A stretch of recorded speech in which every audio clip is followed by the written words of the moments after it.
So this is test for Gritzner 1002. So Gritzner 1002. It's same machine as the Pfaff 307. And I will cut small piece of light fabric like this. I tested it last night a little bit, but I didn't film a video. Alright. And I show you, I removed this brand new LED bulb. I had the original light bulb, which is like, I don't know what it's called, but it's not LED, it's the old one that has the wire that like heats up and creates light. Regular old school light bulb. And I will and I removed it just because of the lighting of the video. I will put it back before I sell this product. And I have selected the stitch length to 1 centimeter. Not 1 centimeter. It's just 1. I don't know what it's referring to, but it's 1 out of 4, and it's stepless, so you can choose anything between 1 and 2 and 1 and 1.5, so you can adjust it with very slight movements and get accurate settings for your liking. And let's make a test stitch here. So here you can select the stitch style. Here is reverse, and this is the stitch length. Here is the tightness or pressure of the pressure foot, and here is the thing that you use for turning this machine manually, and this is the bobbin winder. Here you cannot see it, but here is on-off switch, and these are for threads, and here you have a lever to carry it. But let's try it.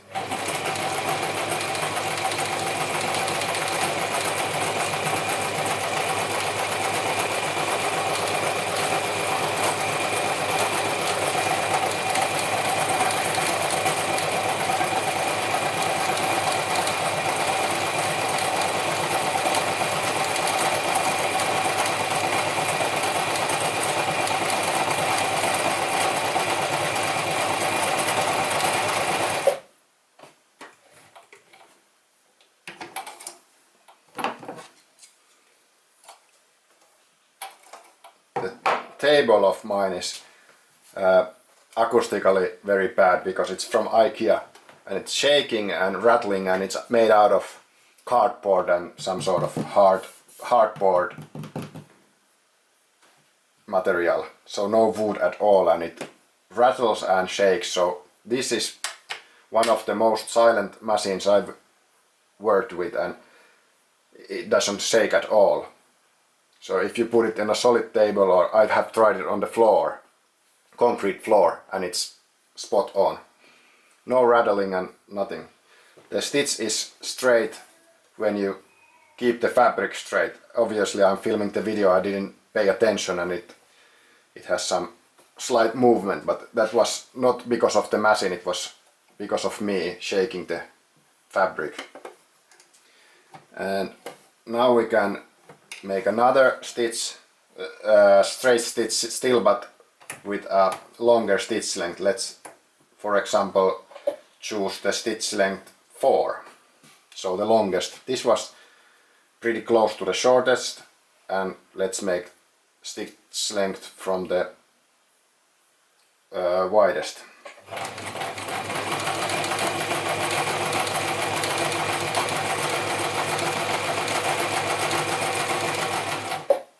And as you can see, it's also straight.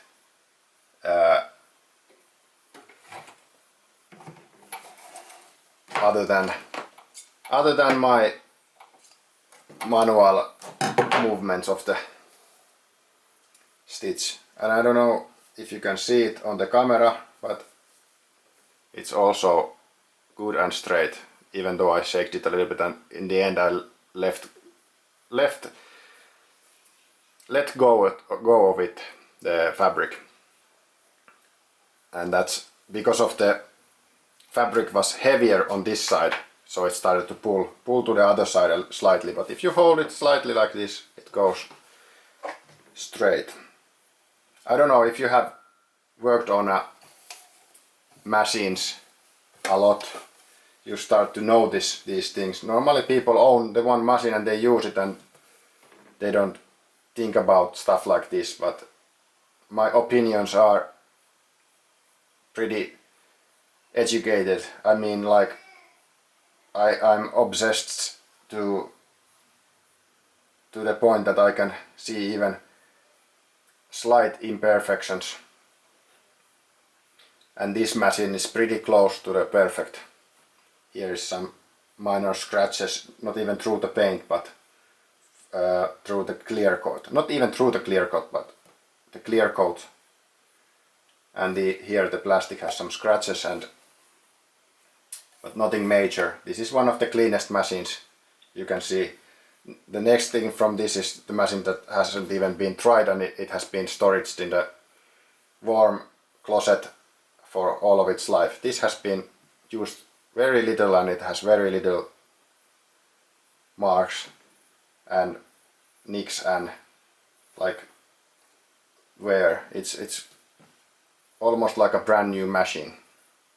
Obviously it has been on top of table close to the window, so it has seen some sunlight, and the sunlight colors the plastic a little bit here. But that's just visual thing.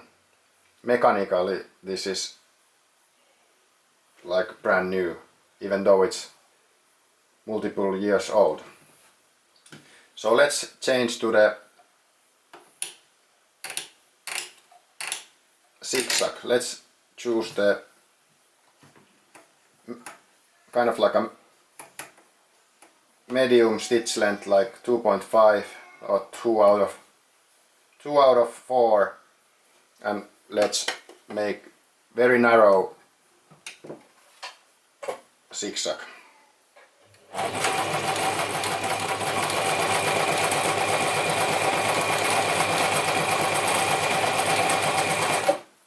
And here let's send it medium with zigzag.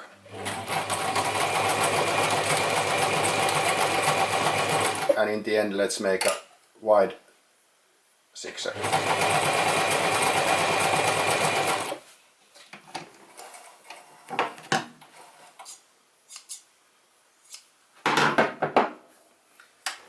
So the difference between the medium and the widest, it's not so obvious. Maybe I had it in the between or something. Let's try to move it a little bit closer to the medium and compare. Let's put it right next to the narrow and the what seems to be wide. So can we find a happy medium between those two?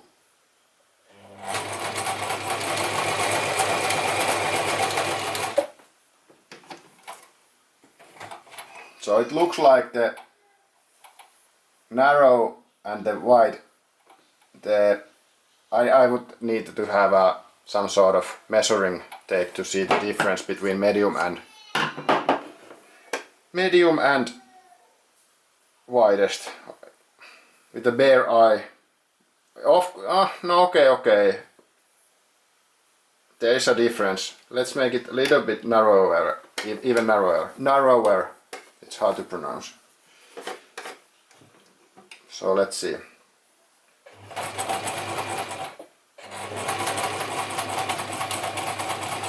I think I accidentally did something to the thread, or yeah.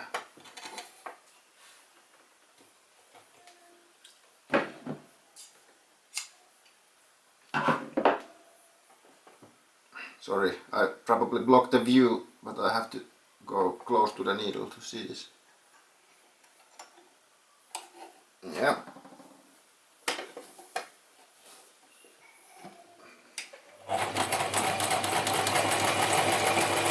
Okay, this is medium.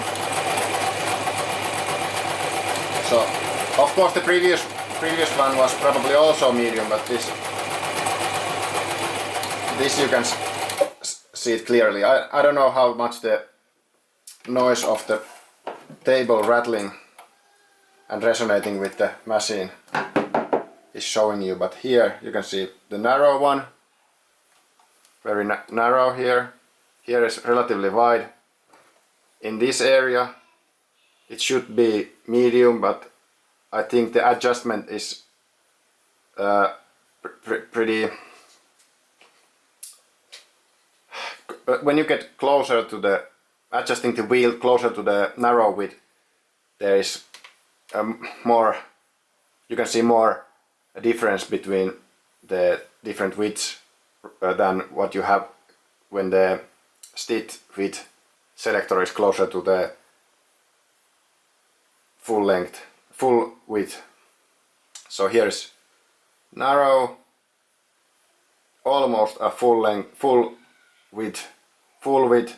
This is pretty similar to this, and this is medium. So that was just a thing for me to learn how the stitch widths are shown here. Then next we will try this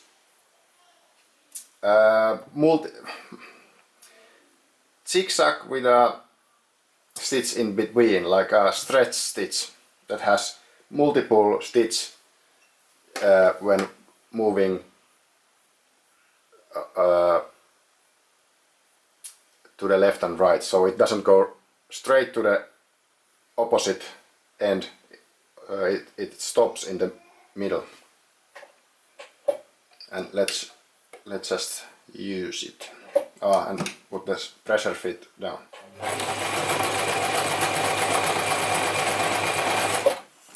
I might want to have it a little bit shorter stitch width, stitch length.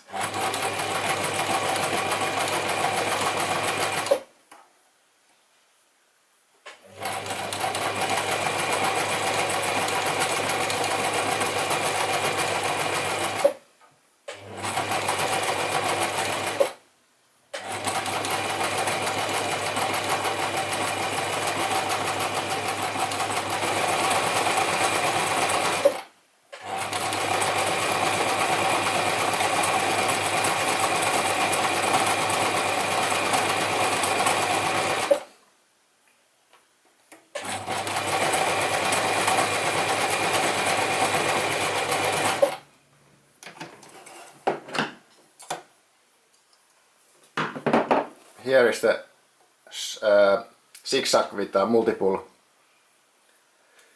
stitches between the opposite ends. So here I had the stitch length way too long. Here is like medium, here is pretty short, and here is a bit longer stitch length, and I did some variations. And here is like a, I don't know, zigzag that every other zigzag is a different length, so it has like a very wide, couple of narrow ones, and then a couple of wide ones. Let's try it.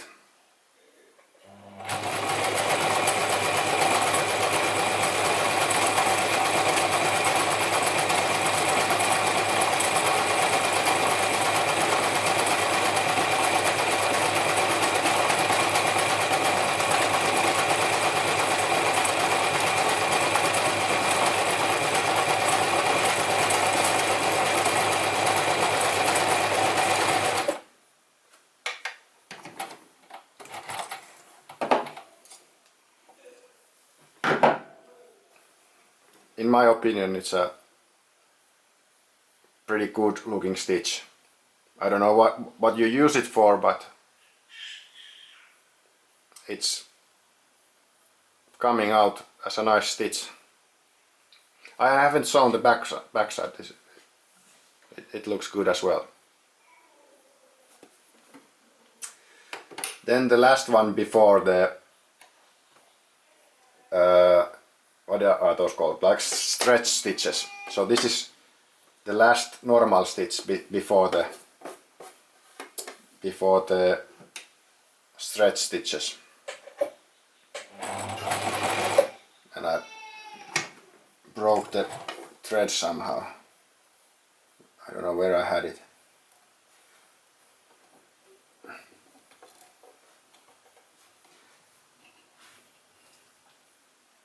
When I change the stitch and remove the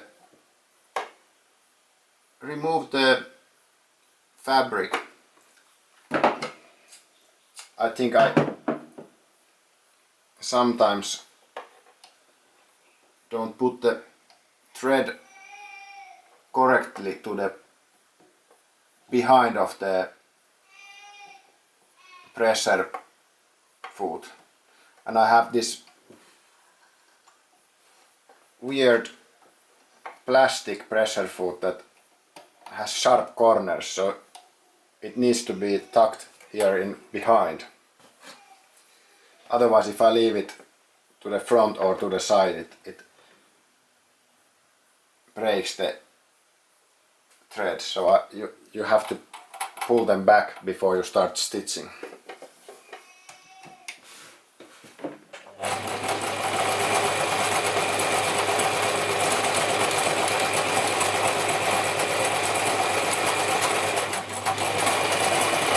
Okay, and here it's okay, not yet going through the third layer, but still.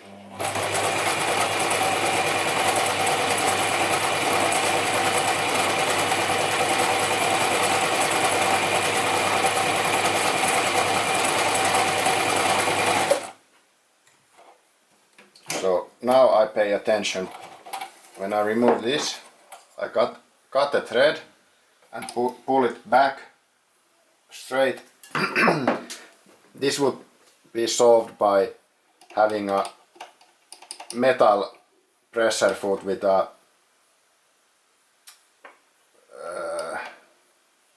not so sharp edges, like, you know.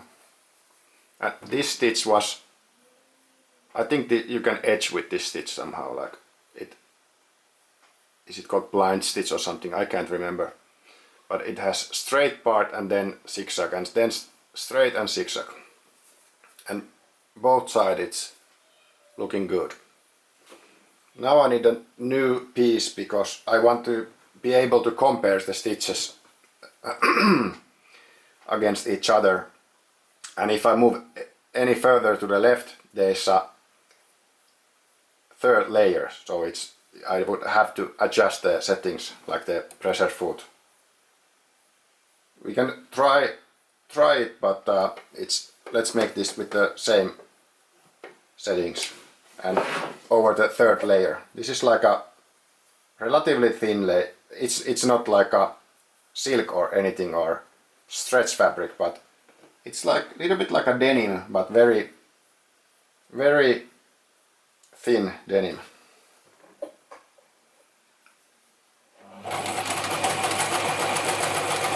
So as you can see, now we are going through 3 layers. Here, it's going a little bit over it, so we need to go a little bit to the right. Here, now we are completely over 3 layers of very light denim.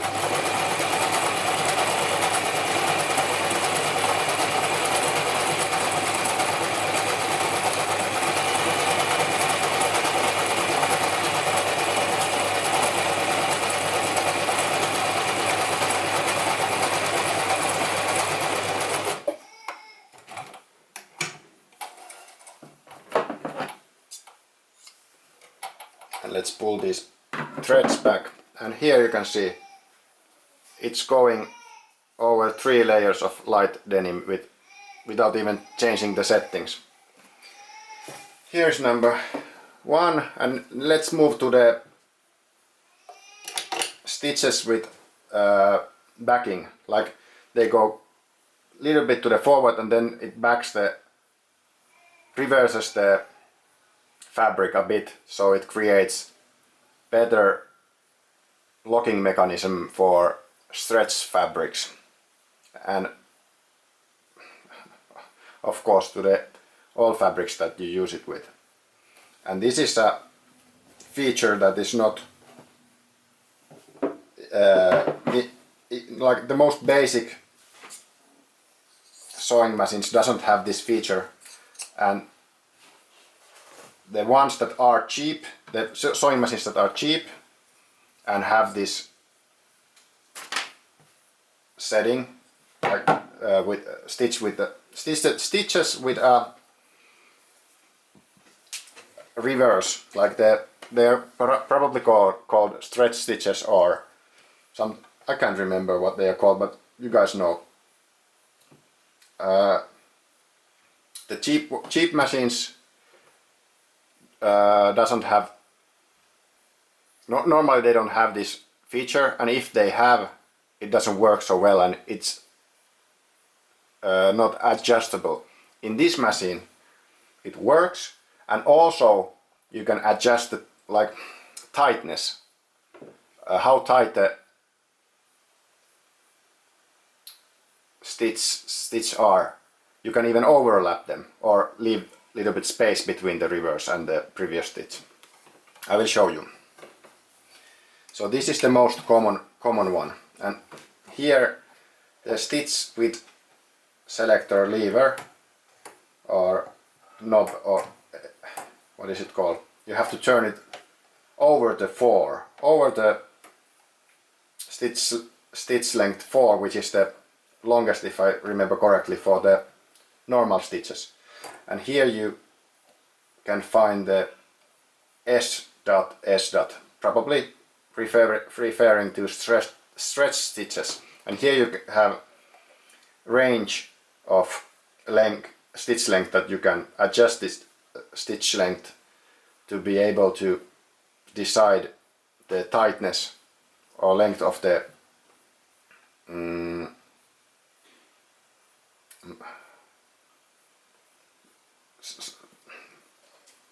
I'll show you how it forms the stitch. So I chose the middle stitch length. Okay, it started with the reverse. So as you can see, it moves back and forward. And with this quality machine, it works well.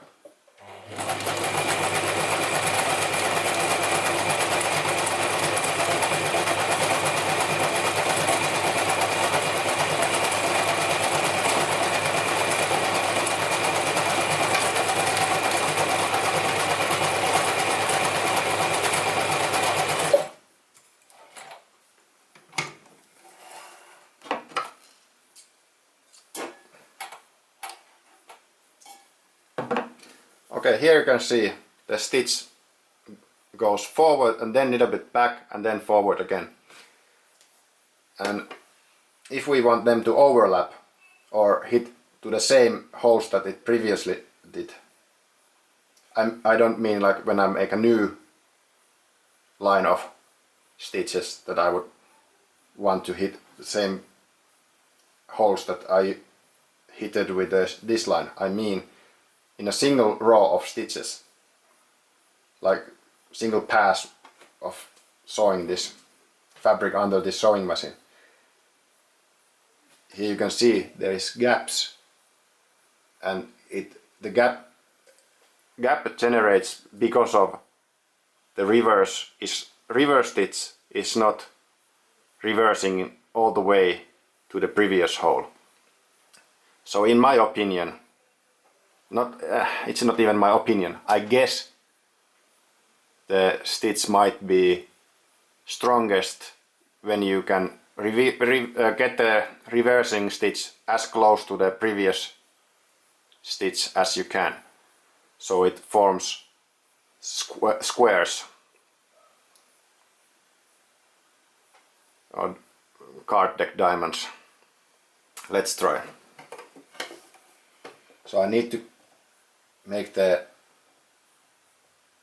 reverse a bit longer. So I assume, if I remember correctly, you need to get this lever closer to the minus. So reversing the reducing the length somehow. Let's see. And I didn't pull the threads back. Let's see if it cuts the thread. I pulled the threads back earlier, but after placing this fabric here again, I can see that there is no threads hanging out from the back.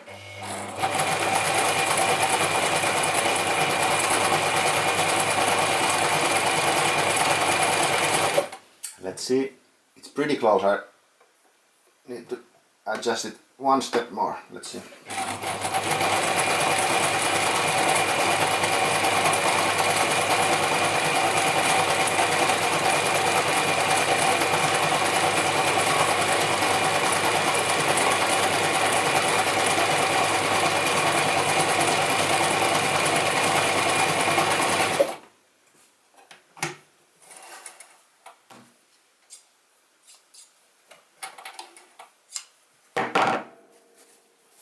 And as you can see, here it had a gap, and in this one they are hitting to the same hole.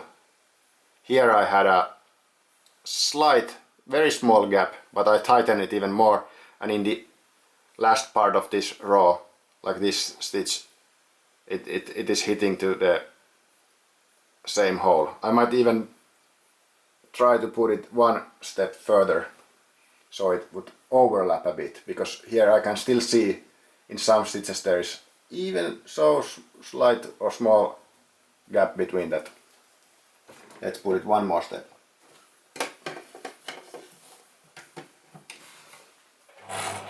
And I forgot to... Okay, here I can see the thread.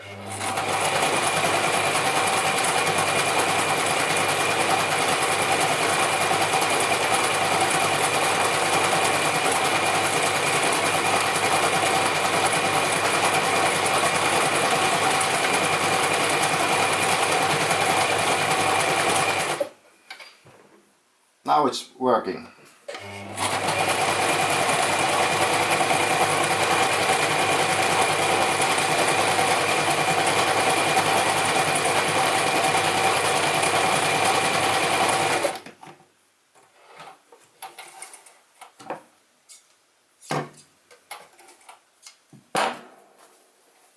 Let's show the other side as well. Both sides are forming nicely.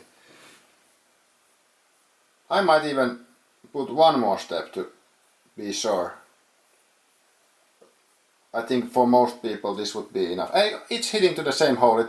It shows that it's a gap because it's hitting exactly to the same hole. So the fabric has this texture. I don't know if it shows on camera, but the threads, like these threads of the fabric are pretty it's pretty thick pieces of thread. So if you make a hole in here to this fabric, it's easy to hit to the exact same hole. So when there has been two punctures of the needle and also there's two threads going through the same gap, then you can see light through it. So it in some cases it's hitting exactly between same threads of the fabric. So it's pretty spot on at the moment. And let's try some weird stitch that I don't know how it should look like, so I cannot show you how it should be adjusted here. I can show a couple of variations from very tight to medium and to the longer one. And let's pull the threads so I don't break them again. So this is I adjusted in a mid pass.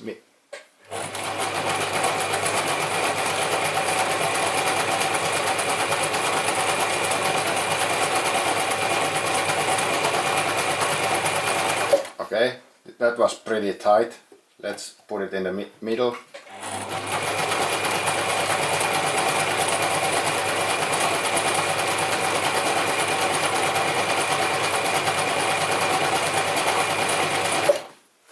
That was in the middle, and then closer to the longer stitch length.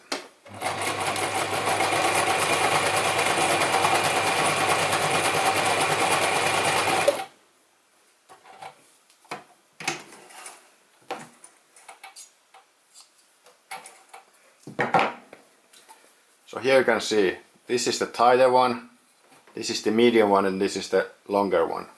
Probably this tighter one is the one that it should be like, because I don't see the point of this. This looks like a little bit more decorative than these. These are just, I don't know, it doesn't look like it's a nice thing. But this one, to my eye, looks like it has some arrows or letter A or something here.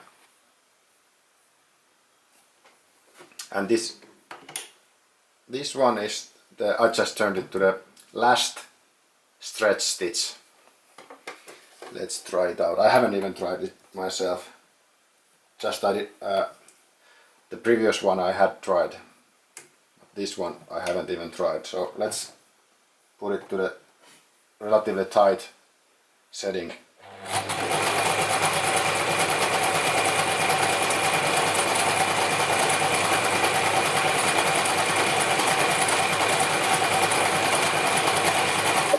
And just for fun, let's put it even tighter.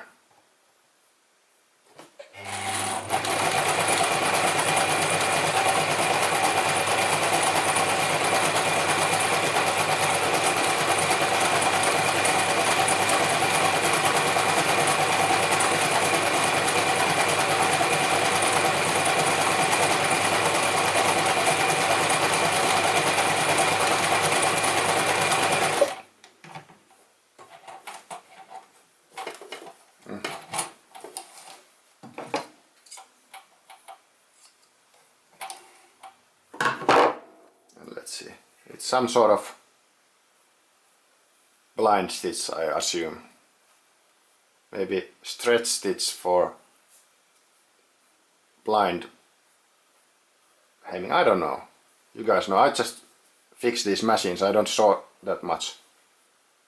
I do little repairing and small projects, but I mainly use straight stitch and what is it called? Zigzag, and if I need anything else I use serger. Then here is also a thing that I haven't tried. So here I can see the buttonhole like a picture of buttonhole here. This don't judge the machine according to this, because I haven't tried and I have never in my life used this in any machine. I probably tried like how it formates the stitch once or twice in my life, but I never made an actual buttonhole with a buttonhole setting of a sewing machine.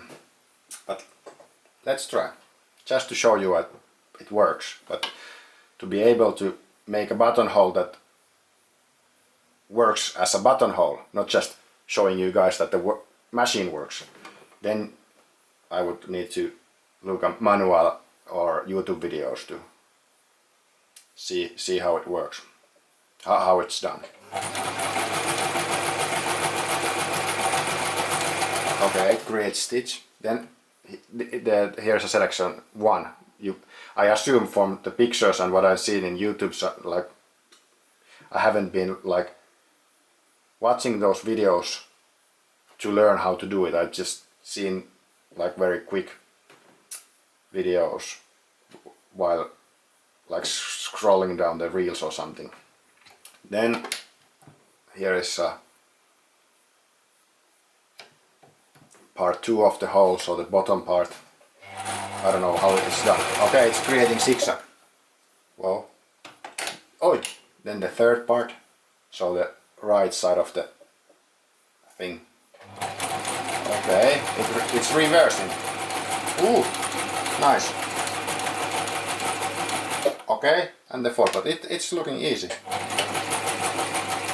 Okay, I think I accidentally succeeded in making buttonhole. Wow!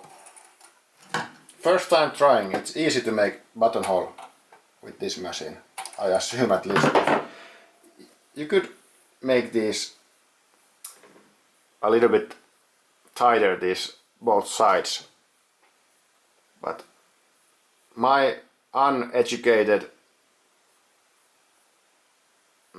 eyes, in my uneducated eyes, this looks like a good buttonhole. Maybe I would need to adjust it a bit tighter so I wouldn't see the fabric through the stitch. But other than that, it's looking good, in my opinion. You could adjust it more than this. I just did it without even thinking about it, and it worked. And I think one thing I didn't show you is that you can choose the needle position here. I think it doesn't have all 3 positions. I'm not sure. It has the middle and the other side, the left side. I don't know why it doesn't have the right side, but maybe there's a workaround, or in the manual there's a how to do it, but at least I don't see it. But here you can see all the stitches work, and they are creating perfect formation. It's fully serviced, new needle, cleaned inside and outside.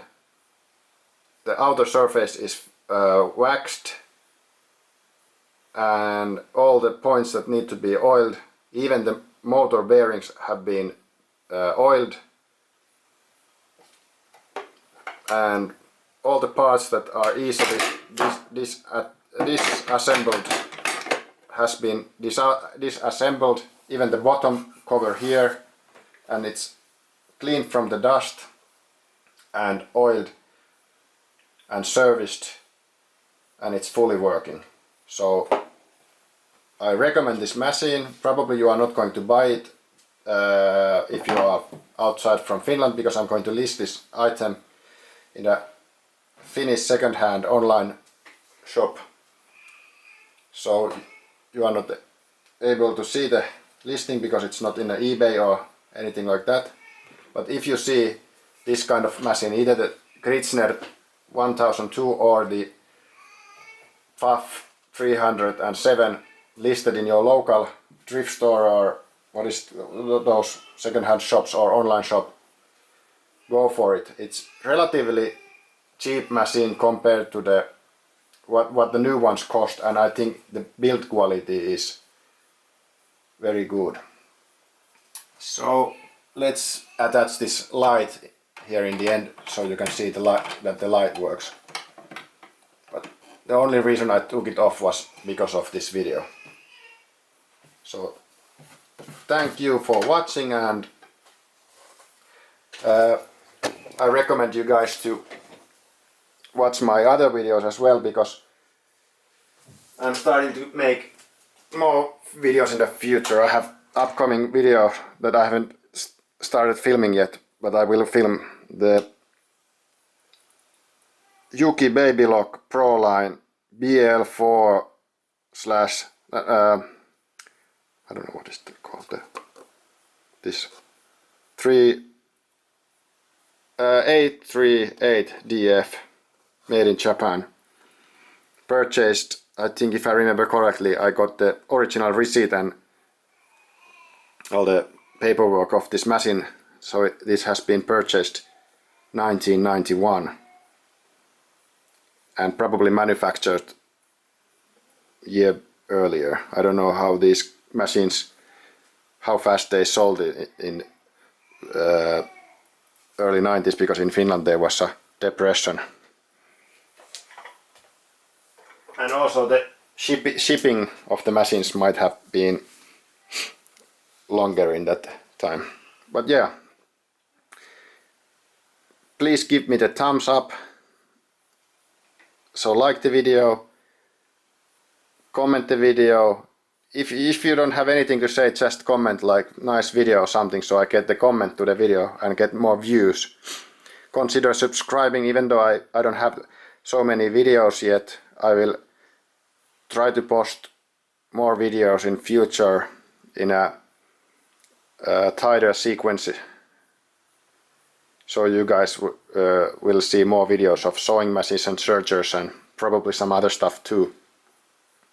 And I don't know if the bell button is worth it. I only use it in few channels. I shouldn't say this, but maybe try it.